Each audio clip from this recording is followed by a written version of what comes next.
I get this question a lot, so I'm going to answer it. How do I work out my calorie deficit? And the first thing is really important, and that is figuring out my resting metabolic rate. What this means is this is the number of calories that I need to consume to do the most basic functions, my resting amount of calories. And so I actually just figured this out recently. It is still like an equation that is worked out on a whiteboard right in my office. And so I want to show you. So here it is. This is what I worked out for my resting metabolic rate recently, and it's just happened to still be up here, so I'm excited to get to show you. So what you have up here is my weight in kilograms, my height in centimeters, my age minus 161. So you have this formula piece right up here. And so I worked it all out down here, and this number 2037 is my resting metabolic rate calorie needs. So this is the number that I need to meet my most basic functions at 276 pounds, 5'10", and 33 years of age. So this number is going to be different for everyone. So the reason that's so important is because if you eat below that number consistently, you're going to do damage to your body and your metabolism. You want to try to get at least a little above that number every single day, but your calorie goal should not be that number. That is your baseline.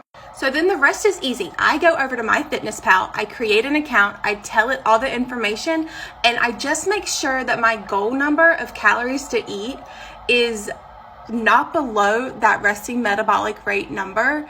And also making sure it's obtainable. So I'm going to show you what mine looks like. So I have mine set at losing half a pound a week. My goal weight is 200 pounds right now. That might change later. And then my highest weight you'll see was 320. And so I use all of that information to create my calorie goal for myself. In the couple of years that I've been doing this with MyFitnessPal, as long as you choose half a pound a week, which I know sounds like a tiny amount, I know it sounds tiny, but as long as you choose half a pound a week, you're not going to dip below this bottom of the barrel calorie number.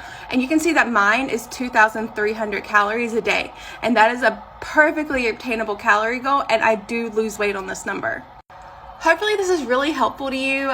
My number one tip is to not set your calorie goal too low. If you're setting it to lose 1 or 2 pounds a week, it's too low. You're gonna burn out. It's not obtainable, and you could potentially do a lot of damage to your body. It's really important to set an obtainable goal every day. And then if you don't make it, it's okay. One day's not going to kill you. And that's what I love about calorie counting, is that there's always the next meal and there's always tomorrow.